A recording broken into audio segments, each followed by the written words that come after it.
പാതിരാത്രി സിനിമയുടെ പ്രൊമോഷന് വേണ്ടി കോഴിക്കോട് എത്തിയതാണ് നവ്യ നായരും ടീമും. നായകൻ സൗബിൻ അടക്കമുള്ള താരങ്ങൾ കോഴിക്കോടേക്ക് എത്തിയിരുന്നു. രാത്രി വൈകി റൂമുകളിലേക്ക് മടങ്ങാൻ വേണ്ടി തിരക്കിൻ്റെ ഇടയിലൂടെ ആണ് താരങ്ങളെ കടത്തിവിടുന്നത്.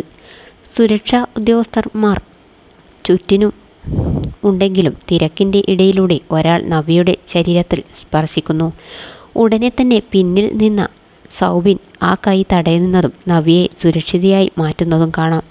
എന്നാൽ തന്നെ സ്പർശിച്ച ആൾക്ക് നേരെ നവ്യ നോക്കുന്ന ഒരു നോട്ടം, അതിനെ കുറിച്ചായിരുന്നു ആരാധകർ. പൊതുപരിപാടികളിൽ പങ്കെടുക്കാൻ എത്തുന്ന താരങ്ങൾക്ക് നേരെ മോശം അനുഭവങ്ങൾ ഉണ്ടാകുന്നത് ഒരു സമയത്ത് പതിവായിരുന്നു. ചിലർ വേദിക്ക് പുറത്തുവച്ചാകും അറ്റാക്ക്. എന്നാൽ ഇത് ഒഴിവാക്കാനായി ഇപ്പോൾ താരങ്ങൾക്കൊപ്പം തന്നെ സുരക്ഷാ ടീമുമുണ്ട്. എങ്കിലും ചെറിയ ഒരു ഗ്യാപ്പ് കിട്ടിയ സമയത്താണ് നവ്യയ്ക്ക് നേരെ ഒരാൾ തിരിഞ്ഞതും.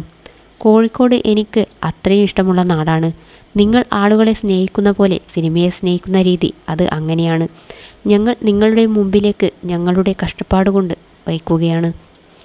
ദൈവത്തിന് മുൻപിൽ നിവേദ്യം വയ്ക്കുന്ന പോലെയാണ് നിങ്ങളുടെ മുൻപിൽ സിനിമ വയ്ക്കുന്നത്. നിങ്ങളുടെ ഓപ്ഷനാണ് അത് സ്വീകരിക്കണോ വേണമോ എന്നത്. പക്ഷേ നമ്മുടെ ആഗ്രഹം ആണ് ഞങ്ങളുടെ കഷ്ടപ്പാട് നിങ്ങൾ സ്വീകരിക്കണം എന്ന്. ഒക്ടോബർ 17-നാണ് ഈ ചിത്രം റിലീസ് ചെയ്യുന്നത്. നവ്യ നായർക്ക് പുറമെ സൗബിൻ, ഷാഹിർ, സണ്ണി വെയിൻ, ആൻ അഗസ്റ്റിൻ എന്നിവരും നിർണായക വേഷങ്ങളിലെത്തുന്നുണ്ട്. മമ്മൂട്ടി നായകനായി എത്തുന്ന പുഴു എന്ന ചിത്രം സംവിധാനം ചെയ്ത ഋത്വിനെയാണ് ചിത്രത്തിൻ്റെ സംവിധാനം.